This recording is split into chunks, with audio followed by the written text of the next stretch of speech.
By the way, I gave myself a little haircut and a fresh coat of color this morning, and let me know if you like it.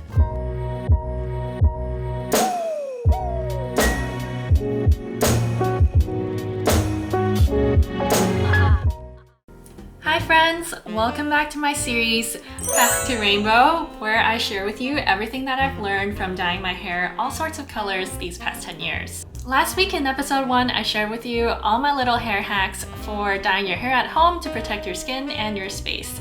So if you haven't seen it yet, please go watch it over here. Today we will be tackling the big question. Should you dye your hair at home or should you dye your hair at a salon? What are the pros and cons? Which one is better?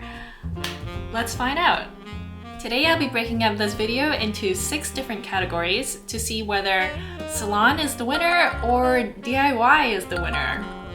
And of course, these are just my opinions. Depending on your situation, one of these options might be better for you than the other, but today we're going to be looking at all of the different categories that might impact your decision. Let's go. Category number 1, the cost. This is obviously going to be a huge factor which determines whether you go to a salon or do it at home. In my experience, dyeing my hair at home costs anywhere between $20 Canadian to $50. And when I want more colors, then, bring that price up a bit. But generally speaking, it only costs about $20 to $50. For salons, on the other hand, my experience has been anywhere from $300 all the way up to $1,000. Which, if you compare the two prices, the jump is quite steep. So for this one, I think DIY is the winner. Category number 2, bleaching. So if you're hoping to have rainbow hair, your hair is going to have to be pretty light to start with. So unless you're already a platinum blonde, you're going to have to lighten your hair. When you're bleaching your hair, a lot of variables come into play, such as your hair type, your previous hair color, and all sorts of different things. So when you're doing this at home, it does tend to get quite messy just because of all the chemicals you're working with. So you will have to really protect your space and your skin so that you're not damaging anything. And of course, if you are going to a salon, it is very likely that your hairstylist would have had some kind of experience working with someone who has had a similar hair type as you. So for this one, I think our winner is salon. Number 3. Okay, so let's say our hair is lightened now and we're ready for our rainbow colors. Then is it better to do it at a salon or is it better to do it at home? For any color of the rainbow, such as red, blue, orange, pink. Actually, pink is not a color of the rainbow, but you know what I mean. For any sort of bright, vibrant colors that you're looking for, I do think it is highly, highly doable at home. It is extremely easy. And a small tub of color costs only about $15 Canadian dollars. And I would say that this can last anywhere from between 1 to 20 washes, depending on what color you're going for. The results do feel quite similar to the salon results. So for this one, I'd say DIY is the winner. Category number 4.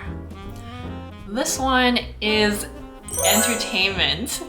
I know it might sound kind of crazy to put entertainment as a category to consider while you're dyeing your hair, but the truth is, if you have really dark hair like me, then your hair dyeing experience is probably going to be quite long. If you're going from black to blonde, it's going to take anywhere from 6 to 9 hours and maybe more. So during that time, you're gonna want to feel entertained and not bored, if at all possible. So if you are at a salon, you are free to read a book, watch a movie, watch a TV show, whatever you like, because you don't have to do anything else. You're just sitting there and you're just having a good, relaxing time. However, you will have to consider the comfort of the people next to you. So other people doing their hairs, they're not gonna want to hear the show that you're watching, the movie that you're watching. They don't have to know anything about that. So if you are choosing to watch something, you might have to use headphones, which will probably get some dye on it. Otherwise, you could just watch your content with no sound, just with subtitles. However, if you are at home, you can listen to an audiobook while you are dyeing your hair. You can watch a TV show while you're dyeing your hair. You can't really read a book, but it's going to be a lot less awkward for you to entertain yourself while you are applying your colors, waiting for things to process. So I think in my books, DIY is the winner. Category number 5, cleanliness. So obviously if you're going to a salon, it's going to be quite clean and you're not going to have to worry about cleanup at all. You're going to have professional capes on you, towels that you're not going to have to wash or worry about staining. And people are gonna wash your hair for you. You're gonna lay down in that hair washing chair and then they're just going to wash your hair for you. Which means none of the dye or any of the harsh chemicals is going to touch your body in any way. The reality of it is that if you are dyeing your hair at home, you will very likely get some kind of chemicals, hair dye, or something on yourself at some point. And of course, you're gonna have to clean up at the end of the day, which is going to take a little bit of time. And if you have kids at home or if you have pets, then you're going to want to do a very, very good job of cleaning up because you don't want them exposed to any harsh chemicals, smelling the fumes, or, you know, accidentally getting it in their mouth or something. So for this one, salon is the winner. And last but not least, category number 6 is expertise. So with expertise and experience, what I'm really talking about here is what's going to happen if someone messes up. So let's say the salon messes up, what's gonna happen? Well, it's likely that they're going to know how to fix it, or they're going to have a coworker who's going to know how to fix it. But just so you know, if your hair requires more than one session to reach your desired result, then it is possible that your stylist will require more than one payment for your hair color. However, if you mess up at home, the chances of you knowing how to fix that problem might be kind of slim. It might take some trial and error. I'm not saying it's not doable, it's definitely doable, but it might give you a little bit of a headache just trying to work around whatever problem it is that you've stumbled upon. So for this last one, salon! So if I'm tallying this correctly, it's a tie. And at the end of the day, I do recommend bleaching or lightening your hair at a salon and then experimenting with all the fun colors at home. Because whatever you dye at the salon is eventually going to fade, and then you can just cover it up with whatever color you like when you're at home. If you're working with semi-permanent hair dyes like me, then your hair is going to fade quite frequently, and I'd say about once a month you can change your color to something else, which is, in my books, super fun. And I'm only recommending this for people who can afford it because I know it does get quite expensive to get your hair lightened at a salon, especially if you have really long hair. However, I do think it's worth the money because anytime you're dealing with lightening issues at home, there is so much trial and error, and the cleanup is just not worth it for me. With bleach, there's just so much powdery things and you don't want to be breathing that in. You don't want the powder to be on your table or on your floor that your doggy might touch, or maybe you have kids and your kids might touch it. That's just not fun. Not to mention if you get any bleach on yourself, it does get quite irritating. So I do recommend doing this step at a salon. Even if it costs a lot of money, it's really just that first time, and then afterwards you can touch up and do everything else at home. That way you're just working with colors, and semi-permanent hair dyes are quite safe to work with, and you don't have to worry about all the harsh chemicals. If you get an ombre, then you don't even have to touch up your roots, but if you do choose to go with a full head of color, then you can bleach just your roots at home. Since you're only going to be working with a minimal amount of bleach, I do think that it's not too much to worry about there. And when it comes to choosing a salon, I do recommend you do your research.